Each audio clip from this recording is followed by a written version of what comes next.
तो पहले उनको कुतुब मीनार दिखाते हैं टैक्सी वाले कि भाई ये कुतुब मीनार है, कितने साल लगा? तो बोलते हैं 400 से 500 साल के बाद ये कुतुब मीनार बना है। तो जापानीज लोग तो एकदम फास्ट होते हैं, बोलते इतने सारे साल, 400-500 साल लग गए कि हाँ। फिर वो जुमा मस्जिद में ले जाते हैं, जामा मस्जिद में, इनको कितना साल लगा बनने में? तो बोलते 200 से 300 साल। ओहो, इतने सारे साल! आपका इंडिया बहुत स्लो है, बहुत स्लो है। अभी सरदार जी को गुस्सा आ गया, तो फिर जाते हैं, फिर उसको ड्रॉप करते हैं।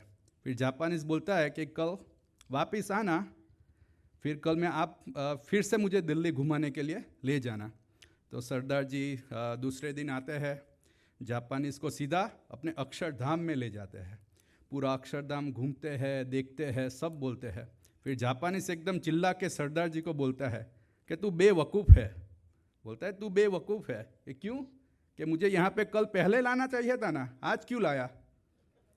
तो जापानीज बोला साहब क्या करूँ, अभी कल रात 10 बजे को तो वो प्लानिंग कर रहे थे कि अक्षरधाम यहाँ पे बनाऊँ कि नहीं। 12 बजे तो कंस्ट्रक्शन शुरू किया और आज 6 बजे तो ओपनिंग हुआ, तो इसीलिए अभी आपको यहाँ पे लेके आया हूँ। लेकिन जो पॉइंट है कि जो बात हमको लाख साल के बाद भी समझनी है, why don't we understand today? तो इसी वचनामृत के आगे हम पूज्य गिरीश अंकल को प्रार्थना करते हैं। भरत पूज्य गिरीश अंकल को प्रार्थना करते हैं कि वो हमें लाभान्वित करे। बाद में हम भरत भाई के भी आशीर्वाद लेंगे। पूज्य गिरीश भाई।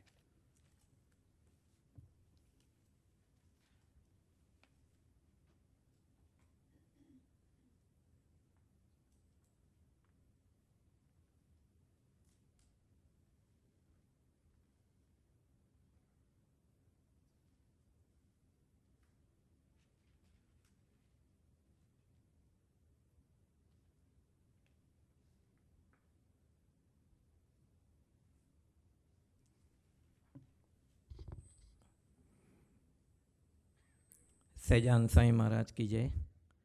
गुणातीतानंद साईं महाराज की जय। अक्षर पुरुषोत्तम महाराज की जय।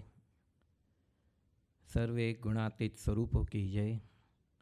प्रगट ब्रह्म स्वरूप काकाजी महाराज, पप्पाजी महाराज, बंधु बेलड़ी शताब्दी महोत्सव की जय। प्रगट ब्रह्म स्वरूप हरिप्रसाद साईं महाराज की जय। प्रगट ब्रह्म स्वरूप जसभाई साहब की जय। दिनकर भाई प्रागट्य दिन की जय। आज के आनंद की जय जय जय।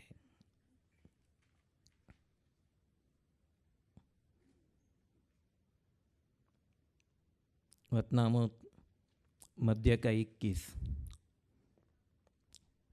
विजय प्रकाश स्वामी ने पढ़ के बताया, दिनकर भाई ने समझाया।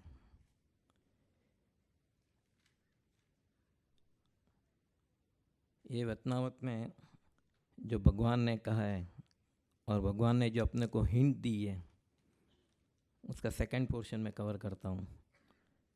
भगवान तथा भगवानना भक्त साधु, तो एवा साधुनी बात भगवान करे छे। भगवान स्वामीनारायण ने यह वतनामृत फागण सुद पूनम में कहा और योगानी योग फागण सुद पूनम भगत जी महाराज का प्रागट्य दिन है। भगत जी महाराज भी हमारी गुणातीत परंपरा में भगवान तारक संत बन गए और भगत जी महाराज का प्रागट्य दिन। भगवान स्वामीनारायण ने कहा, कई वतनामृतों में कहा है कि भाई हूँ पृथ्वी परथी के ब्रह्मांडमांथी के क्यारे जतो नथी। एवा गुणातीत संत माटे, एवा गुणातीत संत मार्फत हूँ अखंड प्रगट रहूँ छूँ। हवे भगवाननो महिमा गाવાનો છે। જોડે જોડે ભગવાનના ભક્ત સાધુ જેણે ભગવાનને અખંડ ધાર્યા છે એવા સાધુનો મહિમા। भगवान ने खुद ने अपनी हाजिरी में कई प्रसंगों में बताया है कि मैं गुणातीतानंद स्वामी मेरा रहने का धाम है। गुणातीतानंद स्वामी सकी हूँ प्रगट छूँ। वो गुणातीत भाव, वही गुणातीत भाव हम देखते हैं कि हमारी अक्षर पुरुषोत्तम फिलॉसफी के अंदर हेरिडेटरी में गुणातीतानंद स्वामी के बाद भगत जी महाराज, जो गुणातीतानंद स्वामी ने अपनी हयाती में बताया कि भगत जी महाराज तक की हमें प्रगट थीशुं, इन्हीं ज बात भगत जी महाराज को सरसी महाराज और योगी जी महाराज ने राजी कर लिए। और वो योगी जी महाराज के जिसके संबंध में हम आए, उनको काका जी, पप्पा जी, साहब जी, हरिप्रसाद स्वामी जी, प्रमुख साईं महाराज, कई लोगों ने राजी कर लिए। और वैसे ब्रह्मस्वरूप काका जी महाराज को दिनकर भाई, भरत भाई, गुरु जी, सभी लोग ने राजी कर लिए। काका जी ने गुरु पूर्णिमा के एक पत्र में आशीर्वाद दिए हैं। उसमें काका जी ने लिखा है कि गुरु राजी थाय तो शू आपे, गुरु राजी थाय तो शू आपे। तो गुरु राजी होते हैं तो 3 चीज़ देते हैं।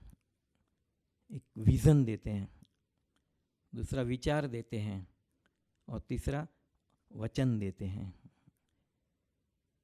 अभी हम कंपेयर करेंगे कि भगवान करता हरता नियंता भगवानનું જ ધાર્યું થાય છે, भगवान सिवाय बीजा कोईનું ધાર્યું નથી થતું। स्वामी जी उसमें 2 वर्ड और ऐड किए स्वामी जी कि એ જ ભગવાન જે કરતા હરતા છે એ જ હિતકારી છે અને મંગળકારી છે। મીન્સ जो भी कुछ भगवान करे છે આપણા હિત માટે જ છે અને આપણા માટે સારામાં સારું જ છે, એવું માનવાનું છે। અને એ માન્યતા આપણને આવા જે સંતો એ જીવીને બતાવે છે, અને આપણે એવા સંતોના સંબંધમાં આવ્યા છીએ અને એવા સંબંધમાં આવીને એમનો મહિમા ગાઈએ છીએ, જે ભગવાનના મહિમા ગાયા બરોબર જ છે। એ આપણી અક્ષર પુરુષોત્તમ ફિલોસોફી થિયરી જે છે એ કહે છે। એમ કહે છે આપણે કે એના એ જ ભગવાન સ્વામિનારાયણ ભગવાન, અત્યારે આપણે અહીંયા શિકાગોમાં છીએ તો દિનકરભાઈ થકી આપણે જોડાયેલા છીએ, તો એ જ ભગવાન દિનકાભાઈ થકી બી કામ કરે છે। અને આપણને દિનકાભાઈની જોડે હેત છે, આપણે એમની જોડે પ્રીતિ છે, તો આપણે એમની જોડે જોડાયેલા છીએ। અને એ ભગવાનનું કાર્ય કેવી રીતે કરવું, કેવી રીતે આપણી સાધના માટે આગળ વધવું, એ એમના પોતાના જીવનના પ્રસંગો ઉપરથી આપણને આગળ લે છે। કાકાજી જ્યારે જ્યારે અહીંયા પરદેશ યાત્રા કરીને બોમ્બે આવે तो बॉम्बे आके फिर पहला ही शब्द ये निकलता था कि भाई हंस, आनंद दे गया। और फिर 1-2 दिन में बताते थे कि आखा अमेरिका में दिनकरभाई जेवा फक्त 5 जन थी जाए तो हूँ एम समझीश कि आखा अमेरिका ने सत्संग थयो। एक हिंट देते थे कि भाई दिनकरभाई भी भगवानना धारक कार्य माटे पसंद कर्या एमणे। हवे ए पसंद तो कर्या, તે કેવી રીતે પસંદ કર્યા? તો આપણને બધાને ખબર છે કે 1973માં કાકાજી જ્યારે પધાર્યા ત્યારે દિનકરભાઈએ કેવી રીતે સેવા કરી, કાકાજી, જસભાઈ સાહેબ અને હર્ષદ ભટ્ટ, અને એ એક ટેકનિક આપણને બતાવી કે આવી રીતે આપણે મોટા પુરુષોને રાજી કરીએ, જે ભગવાન ધારક સંત છે તો એ ભગવાનને રાજી કર્યા બરાબર જ છે, અને જે ભગવાનનું જ કરતા હરતાપણું થઈ રહ્યું છે।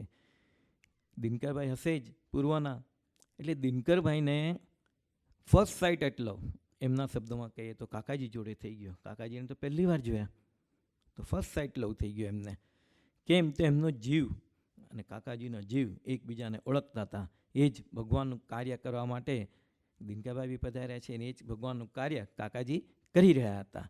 તે એવા ભગવાનને પ્રગટ રાખવાનું કાર્ય, અને એ કાર્ય કરીને આપણને એ બતાવવા માટે એ આખા પ્રસંગો આપણને બતાવ્યા। એવા દિનકરભાઈ આપણને મળ્યા છે।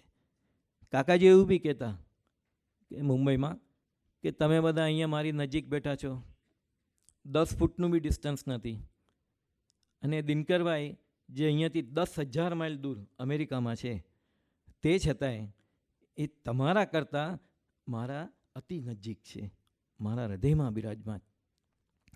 તો એ બતાવે છે કે જેવી રીતે ગુણાતીતાનંદ સ્વામીએ ભગતજીની ઓળખાણ કરાવી, ભગતજીએ શાસ્ત્રી મહારાજની ઓળખાણ કરાવી, યોગીજી મહારાજ કાકાજીની ઓળખાણ કરી, એવી રીતે કાકાજી પણ દિનકરભાઈને આપણને ઓળખાણ કરાવતા હતા. હવે એવા દિનકરભાઈ આપણને મળ્યા છે. હવે જે એમને ગુરુનો રાજીપો મળ્યો, એમાં ગુરુ કહે છે કે અમે 3 આપીએ છીએ. તો વિઝન, તો પહેલું વિઝન તો શું એમને ખ્યાલ છે. આપણને ટોકીને કહે છે કે ભાઈ વહેલામાં વહેલી તકે બ્રહ્મરૂપ થઈ જાઓ. જે ભગવાન સ્વામિનારાયણ બી કહીને ગયા કે આપણે જ્યાં સુધી બ્રહ્મરૂપ નહીં થઈએ ત્યાં સુધી એમની સેવા કરવાને આપણને કોઈ અધિકાર નથી. સેવા આપણે અંગીકાર જ નહીં કરે. એટલે એ જે અલ્ટિમેટ ગોલ છે, એ ગોલ બી દિનકરભાઈ આપણને વહેલામાં વહેલી તકે રીચ કરાવવા માટે અહીંયા આગળ આપણને ઘણી ટેકનિકો આપે છે. જે રીતે ગઈકાલે પંકજભાઈ ફ્રાઈડેની સભામાં બધી વાત કરી કે કેટલી બધી ટેકનિકો આપી આટલા બધા વર્ષોમાં. એમાં કોઈ બી એક ટેકનિક આપણે લેવાની છે અને એ ટેકનિકથી મંડી પડીએ તો બ્રહ્મરૂપ થવામાં કોઈ વાર નહીં લાગે. અને એ બ્રહ્મરૂપ જે ભગવાન બી કહે છે કે જ્યારે વતનામૃતમાં વાંચ્યું ત્યારે એ બ્રહ્મભાવને પામીએ ત્યારે ભગવાનની સેવા કરી શકીએ. તે બ્રહ્મભાવમાં આપણે પામવા માટે એવા બ્રહ્મભાવ પામેલા સંત દિનકરભાઈ જે એ આપણને સમજાવી રહ્યા છે. એમને વિઝનની વાત કરી. હવે વિચાર, એ આ વિચાર કન્ટિન્યુઅસ આપણે બધા નોંધીએ છીએ કે શાના વિચારો કરતા હોય છે. જગતના વિચાર તો કોઈ દોડે એમના મોડે સાંભળ્યા નથી, જગતની વાત બી નથી સાંભળી. એક જ વિચાર એ કરતા હોય છે કે વહેલામાં વહેલી તકે આ બધા સમજે અને પ્રભુના સાથે જોડાણ કરવા માટે એમની સાધના આગળ વધાવે. અખંડ પોતે ભજન જ કરતા હોય અને બીજાને પોતાના સંબંધમાં જે આવ્યા હોય એને બી ભજન કરાવે. કોઈનો બર્થડે છે તો હમણાં તો નવું ચેપ્ટર ચાલુ કર્યું છે, બર્થડે છે તો ચાલો ભાઈ 1 કલાક ધૂન કરીએ. ભાઈ પહેલાં જેની બર્થડે છે 1 કલાક ધૂન કરે તો સમજ્યા, પોતે બી જોડે 1 કલાક ધૂન કરે એની જોડે. અને આજે આપણે જોઈએ છીએ શિકાગોમાં બધા ભક્તોને ત્યાં 24 કલાક સ્વામિનારાયણ મહામંત્રની ધૂન ચાલે. જે મહામંત્ર ભગવાન સ્વામિનારાયણે આપ્યો છે, એ ભગવાન સ્વામિનારાયણે કહેલું છે કે મેં આપેલો સ્વામિનારાયણ મંત્ર મારી સ્મૃતિ સાથે રટવાનું.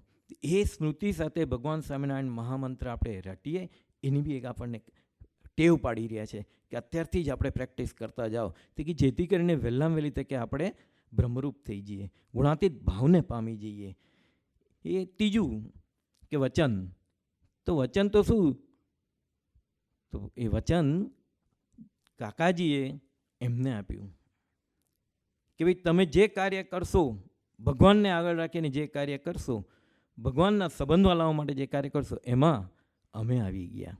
એ વચન એવા ગુણાતીત પુરુષો આપે છે અને એ જ બતાવે છે કે એના એ જ વચનો એ ગુણાતીત પુરુષો આપણે માનીશું તો આપણને બી એ જ વચનો મળશે કે અમે તમને બ્રહ્મરૂપ થવામાં મદદરૂપ થઈશું ને મદદરૂપ થઈને તમને બ્રહ્મરૂપ થઈ જ છોડીશું. આ જ્યારે વાતો કરે ને ત્યારે ભગવાન સ્વામિનારાયણનો એક પ્રસંગ બી મને યાદ આવે છે. હમણાં ગયા મહિને જ પવઈ મંદિર में भरत भाई ने प्रसंग बताया था. जब विजय प्रकाश स्वामी ने फ्राइडे की सभा में एक डोसी का प्रसंग बताया था कि भगवान ने कैसे वो डोसी का कल्याण किया. तो हमारे भगवान कैसे हैं? तो भगवान एक गांव में पधरामणी में जाते हैं, साथ में सुरा खाचे रहते हैं, सब भक्त रहते हैं, संतों रहते हैं. उस गांव में एक भक्त था, यानी भक्त तो नहीं कहेंगे उसको, बिन सत्संगी था. उसको भगवान स्वामीनारायण की एलर्जी थी. उसको भगवान स्वामीनारायण की एलर्जी, भगवान स्वामीनारायण के भक्त की एलर्जी, भगवान स्वामीनारायण के नाम की एलर्जी. और वो सभी को गांव में बोलता है कि भाई भगवान स्वामीनारायण या उसके कोई सत्संगी या कोई स्वामीनारायण नाम देगा तो मैं उसके कभी सुनूंगा नहीं करके. तो जैसे मेरे जैसे कोई होएगा उत्साही कार्यकर गांव में, जब भगवान वहाँ गांव में पधारे तो उसने आके भगवान को कहा कि भाई यहाँ गांव में फलाना फलाना हरिभक्त है, वो ऐसी ऐसी बातें करता है. तो भगवान कहे एम तो सुराखाचा चलो આપણે એમને દર્શન કરવા જઈએ. अभी उसने तो बुलाया नहीं, फिर भी भगवान कहते हैं कि चलो हम उसको दर्शन देने को जाएंगे. और सुराखाचा तो क्या है, भगवान कहे उसकी राह ही देखते रहते हैं. तो चलो, तो भगवान उसके घर के वहाँ जाते हैं.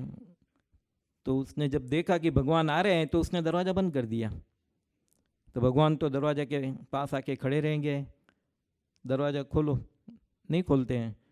तो भगवान सूरा खाचर को बोलते तोड़ दो दरवाजा, अंदर चलो, मैं जो इसको दर्शन देना है करके। अब देखो भगवान कितना गरजू बनाया छे। अंदर जाते हैं तो जैसे अंदर जाने को आते हैं तो ऊपर जाके खुद के बेडरूम में छुप जाता है। तो भगवान भी ऊपर जाते हैं, ऊपर जाते हैं, उधर बेडरूम का दरवाज़ा भाई खोल, नहीं खोलते हैं। सूरा खाचर तोड़ी नाखो, तो वो दरवाज़ा भी तोड़ देते हैं। अभी जैसे दरवाज़ा टूटता है तो जो था अनाज भरने की कोठी रहती है वहाँ पे, जुने जुने ज़माने में देखे होंगे तो उसके अंदर घुस जाता है। तो भगवान बोलते हैं उसको खींच के निकाल बाहर। अब भगवान कितना बोलते हैं, कितने गरजू। तो सूरा खाचर तो अट्ठे पट्टे पहलवान निकाला, खींच के बाहर जमीन पे लेटा दिया।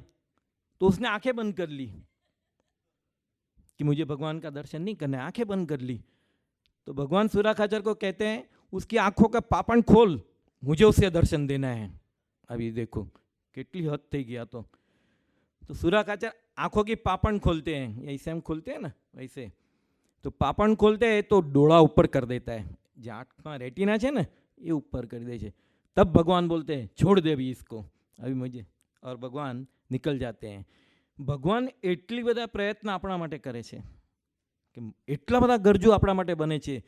આવા ભગવાન ધારક સંતો આપણા માટે એટલા બધા ગરજુ બને છે તો આપણે પહેલાંની જેમ અવળાઈમાં ના મંડી પડીએ અને વહેલામાં વહેલા એક બે કે ત્રણ જે બી ભૂલો થઈ હોય પછી તરત ભૂલોમાંથી પાછા વળીએ, કટ વળીએ અને એ જે પ્રમાણે આપણને જીવાડવા માગે છે, જે પ્રમાણે આપણને કહેવાય છે એના માટે ઘણી ઘણી તકો આપે છે।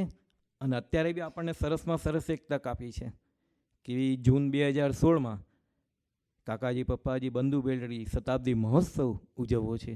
તે ઉત્સવમાં ઉજવવા માટે આપણે તને મને ધને તૈયાર થઈએ, દોડતા રહીએ, આમ જાગ્રત સદાય એમની કે નહીં એમની અનુવૃત્તિ સમજી લઈએ અને તરત મંડી પડીએ અને એ પ્રમાણે આપણે એમને રાજી કરી લઈએ તો આપણે વહેલામાં વહેલી તકે આને આ જન્મે બ્રહ્મરૂપ થઈ જઈશું અને આપણા થકી બી બ્રહ્મરૂપ થઈને ભગવાન આપણી ભક્તિ સ્વીકારશે। જે આપણો અંતિમ ગોલ છે તે વહેલામાં વહેલી તકે આપણે પામીએ એવી આજના શુભ દિને સર્વે ગુણાતીત સ્વરૂપોના ચરણોમાં, ભગવાન સ્વામિનારાયણના ચરણોમાં, ગુણાતીતાનંદ સ્વામીના ચરણોમાં પ્રાર્થના છે। સહજાનંદ સ્વામી મહારાજની જય।